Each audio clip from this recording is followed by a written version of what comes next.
Et on démarre bien évidemment avec la confrontation PSG-OM dimanche. Et il va falloir s'y faire, l'OM n'est plus le favori dans ces classicos. Alors ce qui est bien, c'est que du coup la victoire, si victoire il y a, ne sera que plus belle.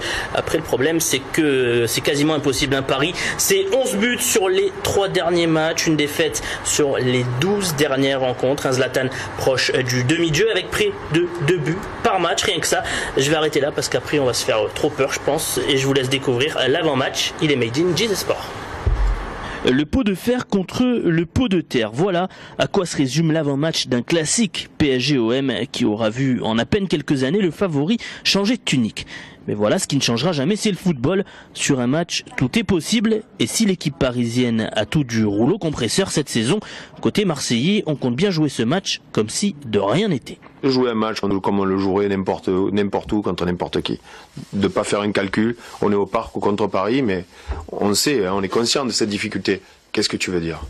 Que c'est une équipe qui joue mal, que c'est une équipe qui... faut être malhonnête. C'est une équipe qui joue très bien. Est-ce que je suis supporter du PSG? Non. Bien sûr que non. Mais est-ce que je les vois bien jouer? Oui.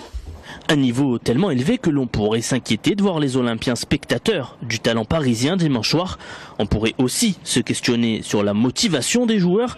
Et pourtant, lorsqu'il s'agit du Classico et que l'on s'appelle l'OM, on sait bien qu'une victoire au Parc des Princes contre un Paris Saint-Germain de gala peut littéralement sauver une saison. Je suis toujours motivé de jouer un Classico.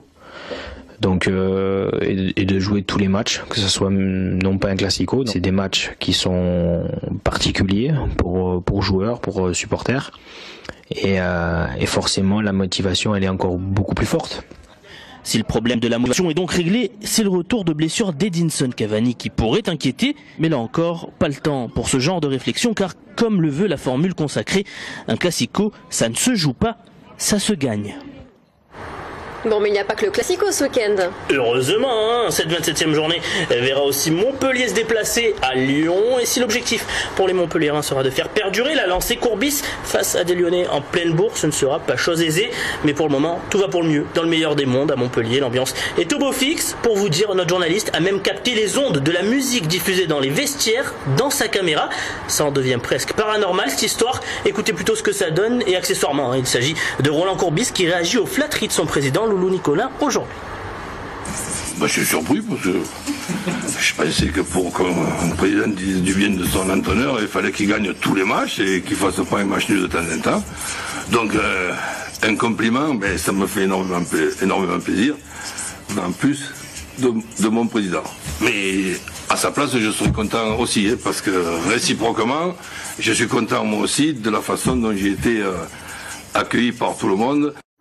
On passe à la Ligue 2 avec le direct de la soirée, l'opposition entre Nîmes et Niort. Ouais, ça c'était le match de la soirée en Ligue 2. C'est tellement rare, 4 buts en Ligue 2, 4 buts 1 pour les Crocos opposés au Chamois niortais. On voit le premier but, il est signé Romain Sartre qui reprend un coup franc de la tête. C'est ensuite Martin qui a marqué le seul but du Chamois niortais de la soirée, lui aussi de la tête sur un centre venant de la droite. Et puis après on a eu le festival Granic avec ce but là sur coup franc pleine, non pas lucarne, c'est en bas, c'est vraiment du poteau, mais c'est pas mal quand même. C'est donc Vincent Granic. C'est ensuite Ousmane Sissoko qui fait un petit festival dans la surface et qui marque donc le 3e but des Nîmois. Et le dernier, il est sur coup franc indirect et il est une nouvelle fois signé Vincent Granic. Les Nîmois qui s'extirpent peu à peu de la zone rouge à la zone de relégation. Ce soir, ils sont 15e. En rugby, le top 14, le MHR face au Stade Français. Et le MHR qui marque une nouvelle fois un grand coup, alors en espérant que ça donne des idées aux autres joueurs du Sud qui se déplaceront à Paris ce week-end.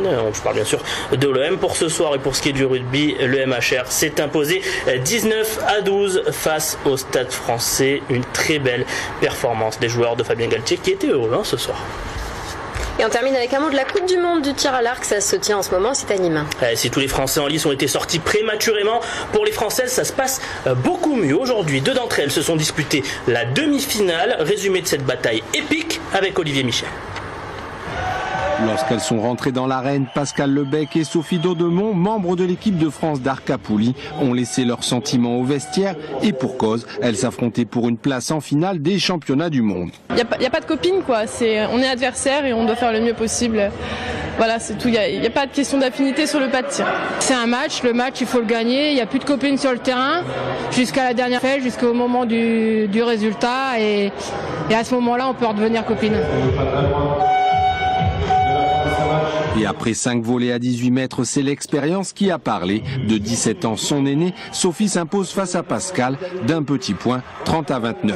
Je suis forcément contente puisque je pars en finale, donc je vais jouer la médaille d'or. Après voilà, avec Pascal, on a vraiment fait un super match toutes les deux. On se bat à 29-30 pour gagner le point, enfin 30 pour gagner le point. Et on a tenu ça à 5 volées, donc c'était vraiment génial, quoi. Tant mieux pour elle, je suis très contente pour elle, même si forcément je suis déçue pour moi, mais je suis très contente pour elle, elle le mérite.